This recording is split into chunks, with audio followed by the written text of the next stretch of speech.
It's time once again for another episode of the ShopNotes podcast. Welcome, everybody. I'm your host, Phil Huber, joined today by Logan and John. Today is episode number 193.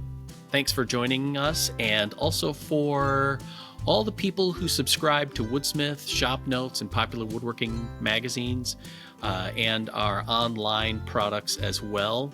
It's what those things do that allow us to be able to do the podcast like this and to be able to entertain and inspire more woodworkers. Also want to thank our sponsor for today's episode. You want a glue that you can trust, and fortunately, Titebond has the glue you need to get the job done with confidence. From interior glues with strong initial tack and short clamp time to exterior glues with exceptional strength and water resistance, look to Titebond, the right glue for your next project. For more information, visit titebond.com. All right.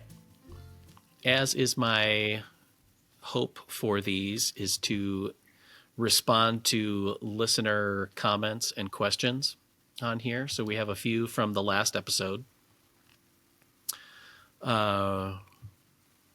New Mexico Dan says, I love you young guys. I have lots of tools from my dad that my dad had bought around 1950. A Craftsman metal lathe, a drill press, and an electric hacksaw. All are complete, and the lathe has all the accessories it came with. I use them all. The electric motor on the drill press dates back to around 1920. My dad took excellent care of everything. He also engraved his name on his tools, and later my name too. What I find funny, one time you guys mentioned that you didn't sharpen drill bits, but replaced them every year or so. My dad had a drill stand that I use and sharpen the bits using his drill bit grinder and replace as necessary. The stand may date back to the 20s as well. I have lots of small tools from him, too, that I use in my metal shop and garage, and then in my wood shop. So, first of all, I think it's funny that he thinks that we replace them every year or so. Yeah. I did get from Norman when I picked up all this equipment, I did get a drill grinding attachment for like brand new in the box, never used, which I think works well for like standard twist bits, right? Twist bits, like especially doing metal and stuff. Can't do brad points real well on it. They're not brad points for real long. Yeah. Do you guys ever try to sharpen Forstner bits at all, or maybe just tone them up a little? Or yeah, that's I have. Not too bad, but it's not really, and some of it has to do with practice. Because in spite of being able to look at, I mean, I've written a couple of articles on sharpening Forstner bits, and also looked through a bunch of our sharpening books that we have in our library here. It seems easy, but it's one of those things that is really challenging to actually see whether how you're going on it. Yeah, if that makes sense. Yeah, I have found that there was a couple of projects. I don't remember what I was doing. There was a couple of projects where I did. I grabbed. I was in the shop there, and I grabbed a Forstner bit. I'm like, this thing looks like it drilled, holes for plumbing and concrete. So I ended up sharpening it, and I feel like it's easier. Now, I prefer not to use them. I'm not going to open the box. I have Forstner bits sitting next to me. I prefer the bits that don't have the sawtooth edge. So, like, the continuous rim. Yeah, I like those better, but I think the sawtooth edges are easier to sharpen. Yeah. Because then it's just kind of like filing saw teeth. And every time I've sharpened them, I've just sharpened them with a, like, little mill file. Oh, I mean, a drill bit doesn't have to be a razor blade. So I've found that sharpening with a little file seems to do well enough for what I'm doing. If I need a good clean hole, I'm using a brad point bit. If I need it to be super clean and it has to be a Forstner bit radius, there's other ways that I'll get that hole cleaner, than just the Forstner bit. So I'm mostly surprised being able to watch this as we record it, that John kept a straight face as Logan says, "When I need a good clean hole." Yeah, I was thinking it in my head, but my face Personal did not growth. react. It's called maturity.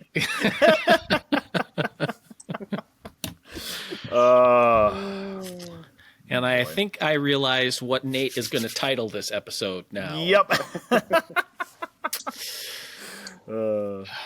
Just saying. Yeah. Just saying. So yeah, no, I would, like for a while, remember when the Drill Doctor came out? Like it was, we had a bunch of those around here for a while, and I'm not even sure exactly what happened to them, but yeah. I don't know that I was ever shown how to sharpen a twist bit, because we have a bunch of twist bits that we put we put back in the hopefully it will resharpen itself drawer. Yep. But I wouldn't even know what I'm looking at. Yeah, I mean, and it's one of those things. Like, I know the old school guys will be like, I just sharpen them by hand on the grinder. And, like, that's cool. I can't do that. I've tried it, and, like, do they cut better? Maybe. Maybe. They cut. They cut. Because I know for a long time, some grinders on one of the tool rests had, like, a little angled slot that was supposedly for that very purpose. But to me, that was always on the same side of the grinder that nasty... those junky wheels were on. Yeah. The like 28 grit. Ones, yeah. But I don't know. Yeah. Anyway, just I think standard woodworking bits are cheap enough that I don't worry about sharpening them. You know what I mean? Like, right. If I'm using like an 1/8 inch pilot bit, you can buy 100 of them for $15, and they're serviceable. But like, I think when you start looking at, some of the bits I have laying over here are like 1.5 inch twist bits with a Morse taper on the end. Like, that's a $200 bit. Like, that is one that you probably want to sharpen. Right. So yeah, I can see that. Yep. Yeah. Puppy Doc writes, I was just rewatching for the third time. I may not be considered normal. And I had totally missed Phil's reference to Spaceballs. And this is truly my favorite Mel Brooks movie. Really made me chuckle. That was in reference to Logan's extremely long infill plane mock-up that he needs to true up on his new mill. Yep. Mm-hmm. Yeah, you got to go back and rewatch the podcast to get all of the Easter eggs. Yeah. Yeah. Several times. We do. Several times. Yep. John, for legal purposes, that was a joke. Yeah. You're not supposed to watch them more than once. Yeah. Maybe not even once. Yeah, you probably shouldn't even watch them. Who knows?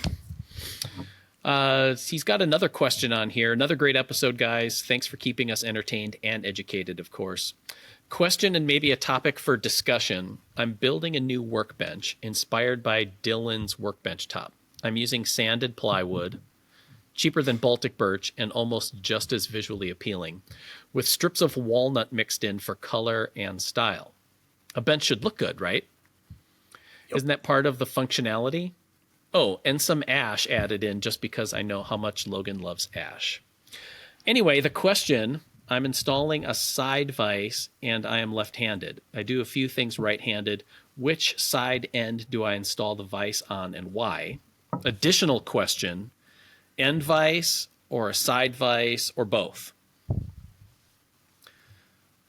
Okay, so first part of that question is a bench should look good, right? And the answer, I think, is yes. Yeah, 100%. Benches and tools should look good. It makes you do better work. Mm-hmm. I have nothing to back that up other than my own personal convincing of myself that that's why I buy good-looking tools. It looks good, you feel good, and then you work good. Yep. Work good. Or at least gooder. Well. Yeah. So, and yes, I believe, as we've been talking about here, that is part of the functionality, is how it looks. Because it's, certain types of woodworkers have a feeling about their workshops as being somewhat of a special or almost sacred kind of space, that it's just nice to be able to be in there. And the more you enjoy that space, human beings are pretty visual. So if it's visually appealing, you're going to want to spend time there. As the resident left-hander, Phil, what about his left-handed question? Which I can share some of his concerns, because I'm left-handed, but like I bat and golf right-handed. So that's just how it felt natural to do stuff. So that being said, I ended up putting my face vise, I think what he's calling a side vise. I put a face vise on the right-hand side of my workbench. Because for several reasons. One, the main one being that if I'm going to do any work in the vise and I have a piece in there clamped and I'm hand planing it or whatever, having it over on that right-hand side, that's like the direction into the plane, or, that I'm planing into.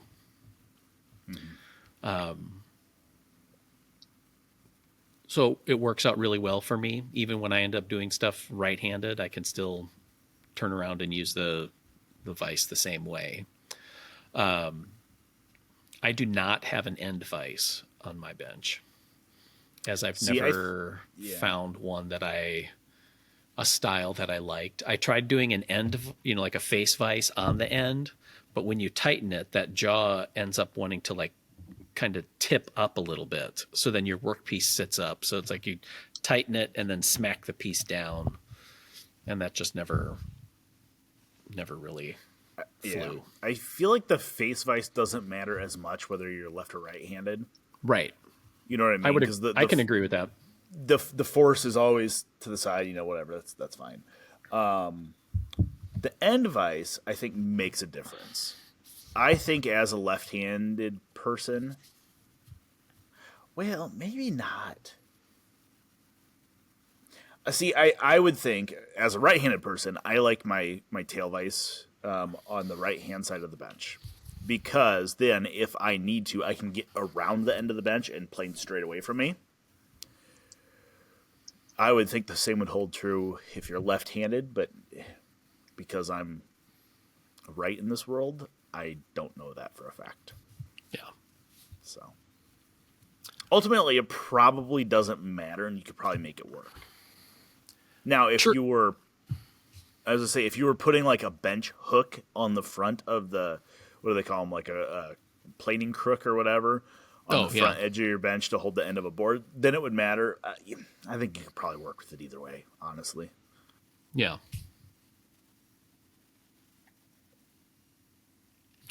Yeah, I mean, all the benches here at Woodsmith are set up, quote unquote, for right-handed people, and I work with them pretty effectively.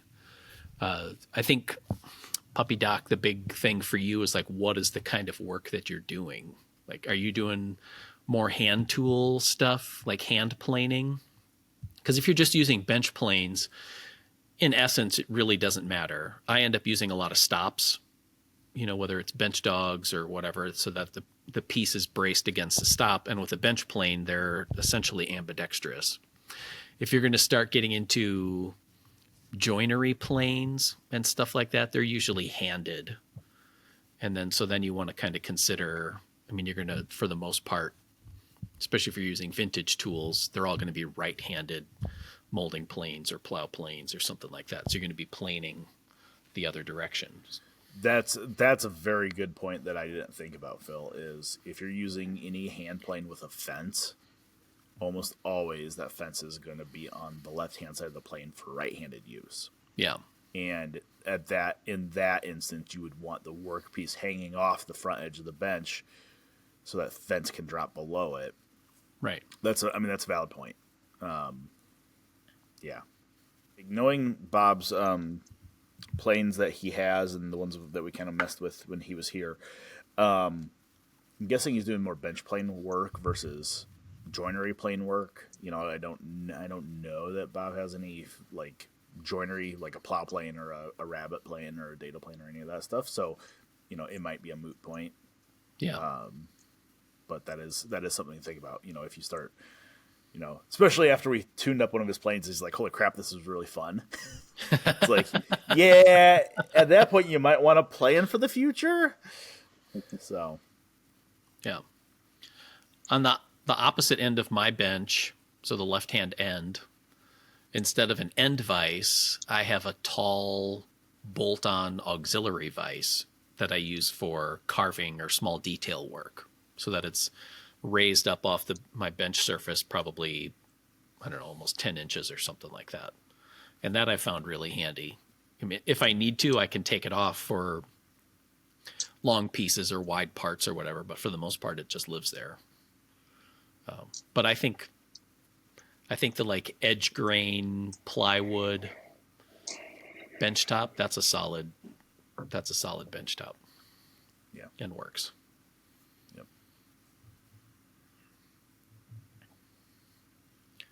John, you have any workbench thoughts? No, I mean, you guys kind of hit it all there. I kind of take, like you said, that all of our workbenches are set up for right-handed use, so I kind of take it for granted of like where the vices are. So I'm sitting here thinking, I was like, on my bench, where's the vice and how do I use it? But yeah, the vice is on the left side, and I always use it. As I'm facing the bench, I'm usually working from my right to left. So yeah, the vice is on the left, and so that's normal people. That's how we work. Yeah. Mm-hmm.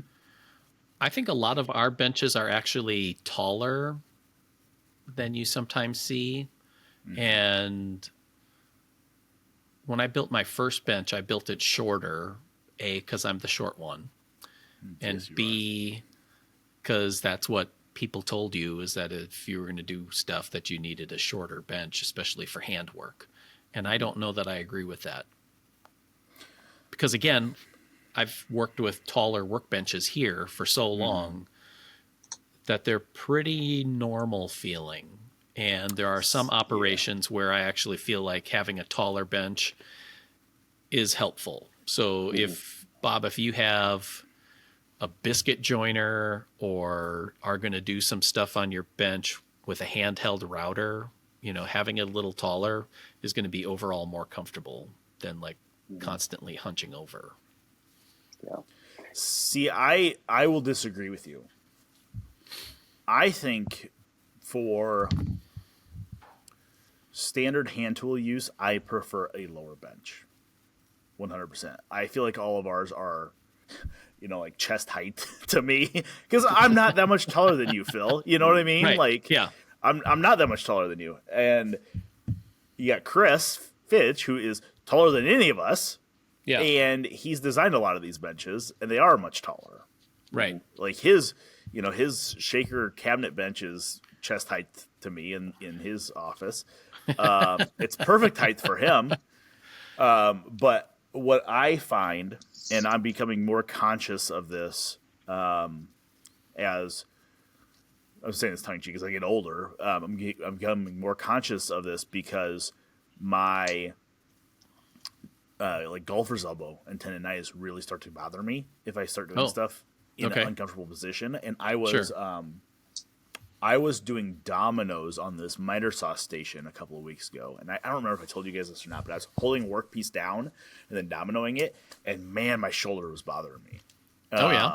Yeah, and I was doing that on one of our rolling carts that I got from the studio, and then I moved over to my bench where it was much lower. So instead of having my shoulder up, I was much lower, and it just felt better on everything I was doing. Okay. From an elbow standpoint, from a shoulder standpoint. With that said, there are some instances, you're right, that I think having a bench a little bit higher is nicer.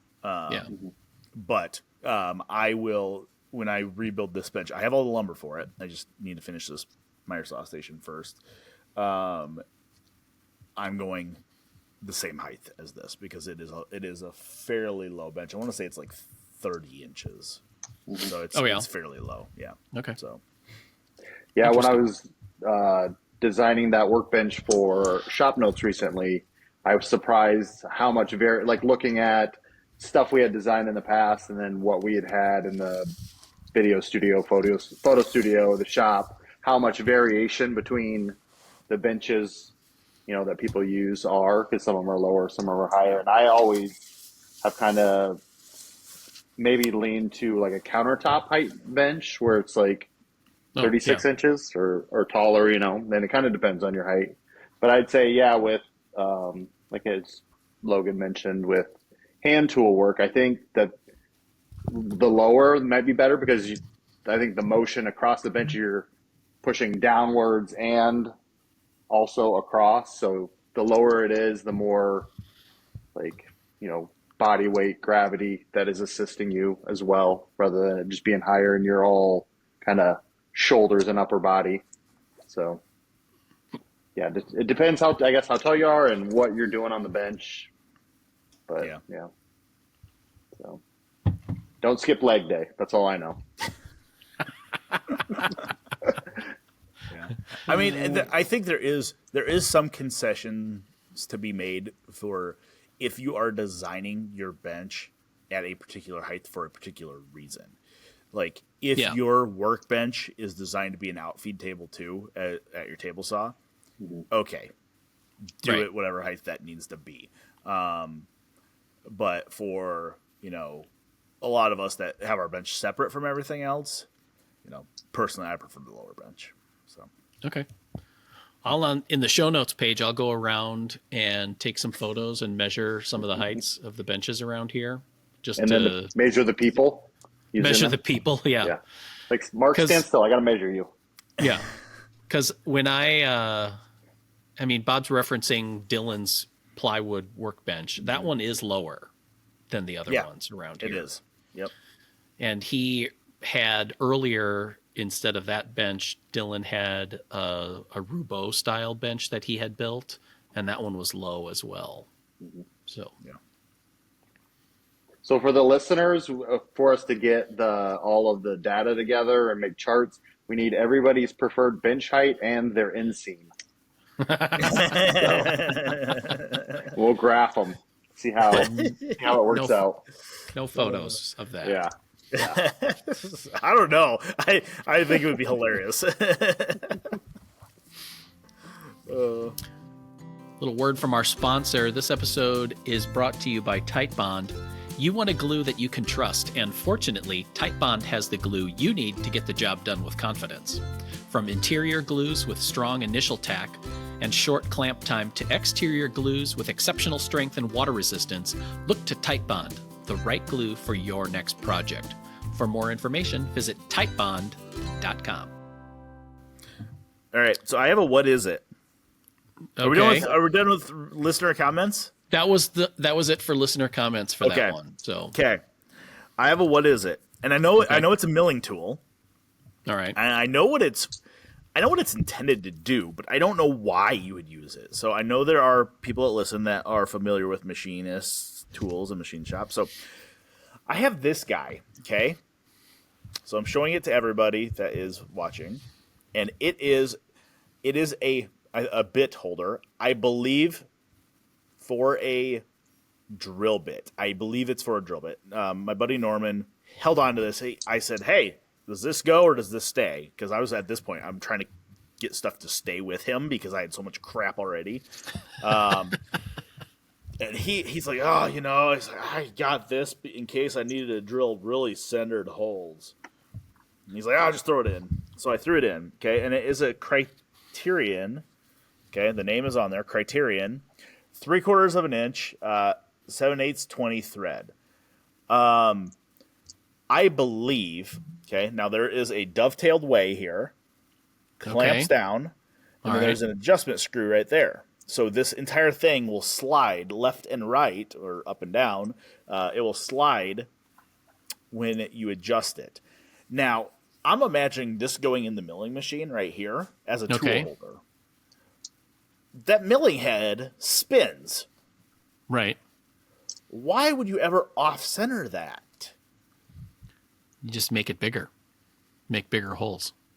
But like, would that'd be bad, wouldn't it? Like, I would think so. You know, I mean, I'm just trying to figure out, like, they make these still, but I can't find a good description on what it is used for. Mm-hmm. And I kind of get a feeling it was pretty expensive. Just looking at that Criterion still makes tools. It says Criterion Beverly Hills. But like, I can't imagine why you'd offset the bit holder from the point of rotation in the collet, right? That doesn't make any sense. Maybe it's like the paddle attachment on your KitchenAid is that you want it offset so that it mixes all the way around. Like to be able to get to probably what it is. Get to the edge of the bowl. You need that cam action. Yeah. Yeah. Yeah, because that's exactly what this would be. I just don't know. I'm trying to figure it out. See, in my grandpa's shop, if I would have picked something up like that and asked what it was, he would be like, "Oh, that's a lever right." I'm like, "A lever right?" He's like, "Yeah, just leave it right where you found it." Yep. So, Yeah. that's all I know. Yeah. I'm just maybe for putting putting a fly cutter in, because those fly cutters oscillate anyways. Not really oscillate, but they spin not centered. I don't know. I know somebody knows what this is for. So I will be watching next week. Well, not next week. This will drop next Friday? Yeah. We're a week ahead. 2 weeks. I'll be watching the comments to see what people tell me this stupid thing is, because I don't have an idea. I have no clue. Okay. I don't even have a good guess. The funny thing is, when this goes live, it'll be this Friday to the viewers. So they'll be like, "Wait, what is today? Is this this Friday or next Friday?" Yeah. Yeah. Speaking of Spaceballs, that would be like is that a now? No, that was then. This is now. When will it be? Soon. Yeah. See, MSC Direct tells me that this is a manual offset boring head. Of course. That doesn't tell me anything. Yeah. For $862. Wow. Okay. Yeah. I don't know. It doesn't give me I need a YouTube video on how to use this. Okay. See, I only use automatic offset boring heads. Yeah. I don't, the manual ones are hard. I've never used the manual. So you got the clutch on there, and Yep. Just too hard. So I wonder if this isn't actually for. It's not Morse tapered though. I was gonna say, I wonder if this is for use in like a mill or a lathe. Okay. In like the tailstock, and then you'd offset the cutter, because a boring cutter is like a hook that cuts on the push. Yeah. I don't know. I'm gonna wait for everybody to tell me what it is. Yeah. Bring it Don't on. chuck it up just yet. Yeah. Nope. Or do the video on it, because yeah, we've had some good videos where it's like, oh yeah, I know how this works. Then you're like in the middle of the video, you're like, oh, okay. Yeah. Going back to the last podcast, if Tubal Kane is actually watching our podcast, and you have one of these, bring it on, because Logan needs some help here. Yep. Logan needs a lot of help. We can do a collaboration video where you come and help set up Logan's mill, Mr. Pete. Oh, so there we go. We will film it. So there you go. Okay, well, that's cool. Yeah. I bet you going through the tubs that you got from him are full of many wondrous surprises and treasures. Oh, you have. I mean, I guess you have some kind of idea, because you did kind of go through them. Yeah, but I did dig through. Yeah, it's like, wow, I don't know what this is. This is so cool. I wonder what it does. I think that's part of the delight of seeing machinist and metalworking tools like that. Because you had one of the bins had all kinds of mills and bits and whatever. Oh, yeah. And a lot of them, especially the vintage ones, which is clearly Norman's era, Yep. have these very preciously made cardboard 2-part sleeves and holders grab and one. all of this kind of stuff. And it was just like, these are really very special things, and you need to treat them well. Well, it's like this one. This was in. I got a tub that's basically full of end mills, and then I got this tub that's just full of like the parallels and stuff like that. This was in there. You know, it's a pill container, as everybody holds their end mills in, but then it's like, you know, you got the cool little cardboard sleeves, or it's like, oh, look at that cute little bit that's in there, you know, and I'm like, oh, that's nice looking, like it feels sharp. Oh, still. that's cool. Yeah, but then you got these ones, and some of these actually have labels on them, which I'm thankful for, because I don't know what the hell they are. This one is a SL4NF. It's a non-ferrous burr cutter, so for aluminum and stuff. But look at the freaking... Oh, God, it's stuck. Look at the... I mean, it's like tapered. Oh, that's cool. So some of this stuff, I'm thinking, okay, well, and this cuts in the clockwise direction. Some of this stuff, I'm thinking, yeah, you know, this is designed for an end mill, for the milling machine.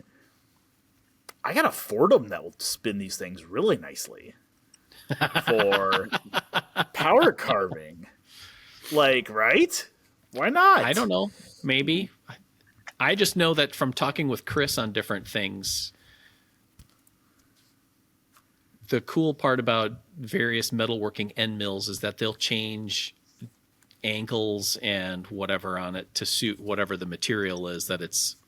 Yes. You know, because you can have kind of your all-purpose ones, but like aluminum cutting end mills have a different helix angle or whatever it's called on there. Well, and that's where I feel like I have a lot to learn about this type of stuff, because you're absolutely right. Some of the stuff is designed for aluminum, some of it's designed for brass, some of it's designed for steel, and it's like you can changing one little thing like that, you know, like the helix angle or the angle of the cutter, you know, apart from the helix, will change the surface finish you get drastically. So, some of it, it's just gonna be. There's gonna be. I foresee lots of broken bits and lots of changed pants in my future. So, everybody just know that at 20 or at 32, like 42, Phil nearly did a coffee spit take. I was hoping. So God, I was hoping that was. Mm-hmm. Yep. So. All right. These look like these would make great mortises, though. I had a lot of comments on. I think Colin put a photo on the Popwood page of the vertical mill, and he's like, does anybody know what this is? And had a guy saying, what are you going to use a vertical mill in a woodworking shop for? Full depth mortises in one pass. Like, why not? Yeah. Come on, man. So. Yeah. Which we talked about in another podcast. And I think not everybody has space for it or the inclination. Totally get that. But I think there are endless uses that you could make for it if you have it in your shop. Well, and when this podcast drops, we will be at Grizzly. Well, I will actually be on the way home from Grizzly. We're flying out there. I'm flying out there tomorrow. You guys are flying out on Monday to film some stuff at their headquarters in Washington. And the owner, Shiraz Baloli, who we've had on the podcast, he is and I want to say he's an avid user, but he definitely uses his mill in woodworking, you know, for doing inlays and stuff. So it will be very interesting to see how he uses it, because I think he said on the podcast, he's like, I'm not a traditional woodworker because I use stuff that's not supposed to be used for wood. But like, it's not supposed to be used for wood, or that's just not how people typically use isn't it. used for wood. Yeah, I mean, there's no reason you couldn't. Yeah. Well, and I've talked before about my interest in watching Adam Savage's Tested channel. Yeah. And he has a big Bridgeport. I guess he got it replaced now, but he's got a big vertical mill, and he uses it on all kinds of stuff with making wood projects. So Yep. yeah, it'll be cool. Yeah. So I'll be interested. It'll be fun to go to the Northwest. You know, I'm a tree nerd, so I'm probably gonna be like trying to gawk at trees as we're driving and stuff, because you get into like the big cedar territory up there and the big firs. And Yeah. how much luggage are we bringing, and how much wood can I stuff in people's bags? Let's shove turning planks wherever they fit. Exactly. Yes. Yeah. No, because it's we're going to be basically right across the sound from the rainforest there. So, Yeah. They won't miss a few trees, right? right. Probably not. Yeah. So, yeah, no, it'll be really cool to see. You'll just have to all wait for our report when we come back. So, Yeah. speaking of Miter Saw Station, how's that coming? So I've been working on drawers.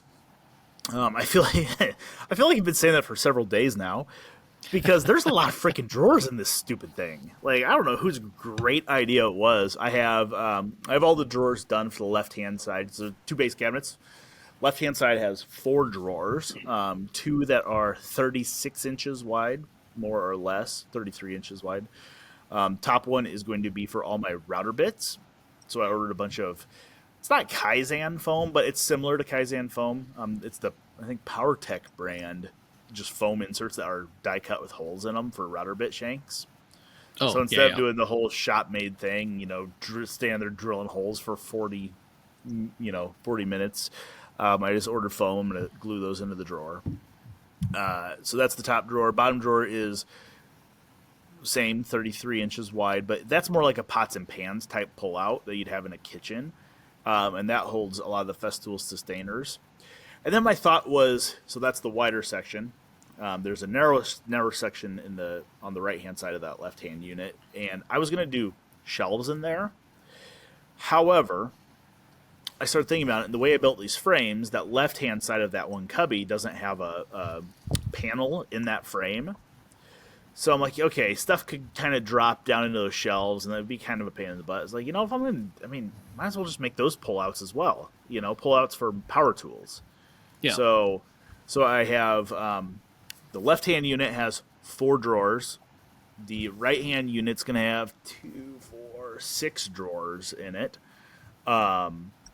So it's a lot of drawer making. They're all the same size, so it's like just rip a bunch of strips, cut them to length, and just do the joinery. Everything's tongue and dado joinery. They'll all have false fronts on them. So I'm getting close to finishing the drawers out. I'm gonna need one more. I'm gonna need one more drawer slide, I think. But then we're on to painting. And I had planned on painting this week, but it was so like windy and dreary, and I don't like brushing paint. Let me rephrase that. I like brushing that linseed paint that we talked about a couple months ago on the podcast. That stuff's nice to brush out, but I don't want to paint that entire thing. That's a lot of surface area to paint with a brush. So I want to spray it. And I have primer for it. I don't have the top coat yet, but I have primer. My thought was to do that this week, but it was so windy. It was pretty cold and rainy and stuff, so I didn't get outside to do that. So that will hopefully be the following week after we get back from Washington. I'll get that done. This is for a couple issues down the road, so I'm not in any rush to get it done, other than I just want the parts out of my way, which is my whole rush to get it done. But yeah, it's coming along nicely. It is very nice, and I feel like we've talked about this before. I'm not in a rush to build this thing because I'm not up against, this is a magazine issue out at least, so I'm not up against a print deadline. I'm not up against a video crew sitting there on their phones while I'm working on parts, because doing all of that, like that type of stuff, kind of, it's kind of a kick to the shorts because as a woodworker, because you're rushing through where you wouldn't usually rush. So building this at like a normal pace is actually really refreshing. Like I'm still taking photos, obviously I'm Yeah. still building this for the magazine, but I'm not up against a deadline necessarily. So I'm actually able to take my time. I'm using corner clamps for every one of the drawers. Everything's square. It's very weird. Like it's like, oh, this is how you're supposed to build woodworking projects. This is how everybody builds them. Mm-hmm. Like, I hate camera woodworking.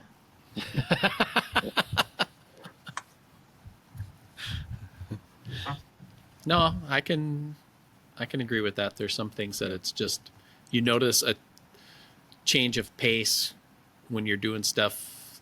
Like if I'm doing props for a TV show episode or a video, when the people are here, and then in between to get stuff done, I can go at a spread it out where I'm not feeling like I'm wasting somebody's time.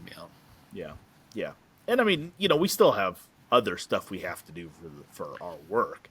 Yeah. So I still, like even on sets, like, okay, I just got to get this done. Even if I'm just making parts and, nobody's there, I still kind of get that, like, I just got to get this done so I can go do my other stuff. Right.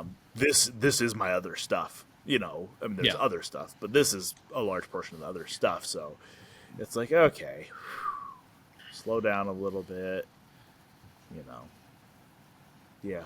And it's very pleasant now that, not to beat the same dust collection horse, but now that everything's kind of sealed up and in place, like, I feel like I was kind of bitching when you were here last week, Phil, when we were filming that overarm dust collector arm for this saw stop was kind of janky. Like, not janky, like it's built well. It just didn't work real well. Yeah. But now that I have everything sealed up, it actually works really, really nicely. Oh. So it still gets in the way. You still can't use it. It's one of those floating over arms. So if anybody has seen the saw stop, they make three different styles of those arms. Yeah. They make the one that they send with every saw, which is the guard and the little foot pawls, and they have the tube on the back for like a normal vacuum. Right. And they make basically that style with a smaller hose that goes over the extension wing, and then they make a larger one that's a 4-inch. That's a floating style where the head kind of floats up and down. That's the one I have on this saw stop. Mm-hmm. And you can't use it for everything. You can't use it for absolutely everything you do, but it does help significantly. I have cut a lot of stuff there, and there's just a small pile of dust. And it's a wood shop. It's dusty. It is what it is. But I will say this Harvey fence that I have on my saw, the Harvey Big Eye, which I don't know if I was telling you guys or if I was telling Colin this. That fence is my favorite upgrade I've done to any tool. I love that fence. Okay. The only downfall I will say about that fence is if dust gets on the hardened steel bearing guides, it will bind up. So you kind of got to keep it clean. So it's not necessarily just a aesthetic thing. That fence works much better if there's not dust packed in the bearings. So, it's just been so much more pleasant to work now that everything's kind of buttoned up and we got a big dust collector in here and it's working well. So. Yeah, I think the main thing with that saw stop hood is the swing out arm. That's what always seems to be in the way. Like when you're trying to push things through, it'd be nice if there was something that could just drop straight down from the ceiling or be a higher arm so it's not like right at eye level. Seems like maybe that's already a thing. I don't know. It is. I actually sold one to one of our podcast listeners a couple of years ago. I had like I don't know if it was an Excalibur or a Shark. I think it was maybe a Shark brand one that I had mounted to the ceiling in the basement shop. And it worked pretty well. They definitely do make them. The bigger issue that I run into with this guard is when you get that fence really close. There's not room to push stuff through. So basically you're limited to, I'd say anything under 3 inches, you have to have that up and out of the way. The 3 to 5 inches, it's really hard to get a push stick next to it, but you can do it. That's the bigger thing.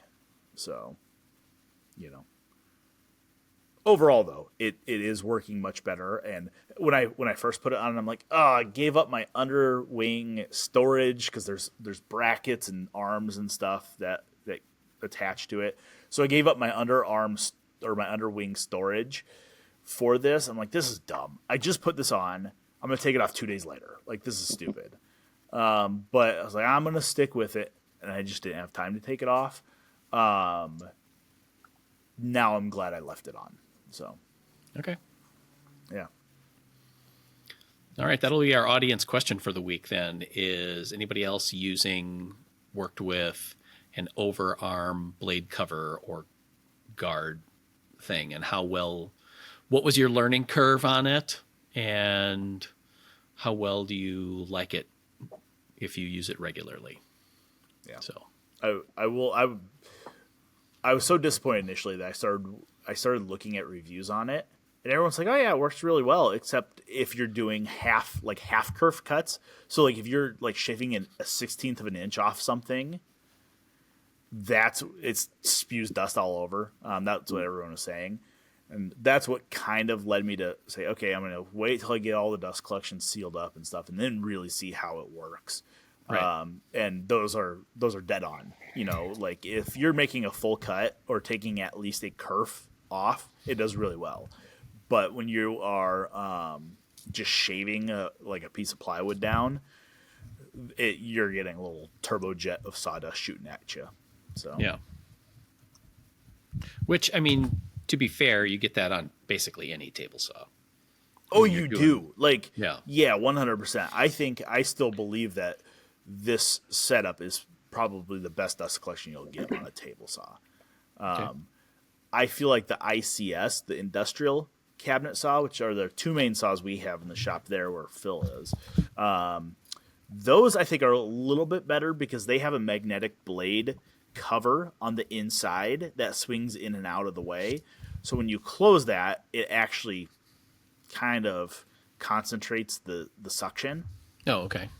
The PCS, the professional cabinet saw, which is the one I have, it does not have that. I think there are things that I could probably do to increase it a little bit, seal up some of the cracks in the base, but I'm not going to go through that right now.